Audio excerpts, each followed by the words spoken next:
You know, that's a great question. And in Isaiah, God is telling them what's going to happen about 150 years later.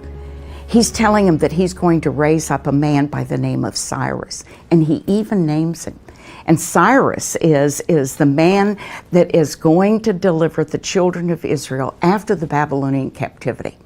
And so he's talking about Cyrus, and he says, I'm doing this and I'm telling you this because I want you to know that I am the Lord and there is no other. And then he says, I create light and I create darkness. I create good and I create adversity. I am the Lord who does all these things. So, and Amos says, a calamity does not occur in a city, but what the Lord has done it. And then Amos also says, you know, the Lord does nothing in secret, but what he tells his prophets beforehand. If God is sovereign, if he truly rules over all, then he has to rule over all. So he knows about the adversity. One of the things I think that is lacking is that people don't know the Old Testament. You know, and because they don't know the Old Testament, they don't know God. You know, God spends 2/3 of the Bible revealing himself, his purposes, his plans, his character, his attributes. And he shows us, and like in Daniel chapter 4, when he's dealing with Nebuchadnezzar, the king of Babylon, and he reduces Nebuchadnezzar to an animal, so he's crawling around on the ground and he's eating the grass, and you can just see the green saliva coming down, and his hair is like feathers on his arms and everything, and he's out of his mind. And then he comes to his senses. But God said, I'm going to do that to you. So that's adversity. But the purpose of it, that adversity, is to humble Nebuchadnezzar and to bring Nebuchadnezzar to the point where Nebuchadnezzar says in Daniel 4 that God does according to his will. In the army of heaven, in other words, among the angelic beings, Satan's host and God's host, God does according to his will in the army of heaven among the inhabitants of the earth. None can stay God's hand, and none can say to him, what are you doing? Because he's God. And you know, once you know that he is God, and it becomes very, very practical.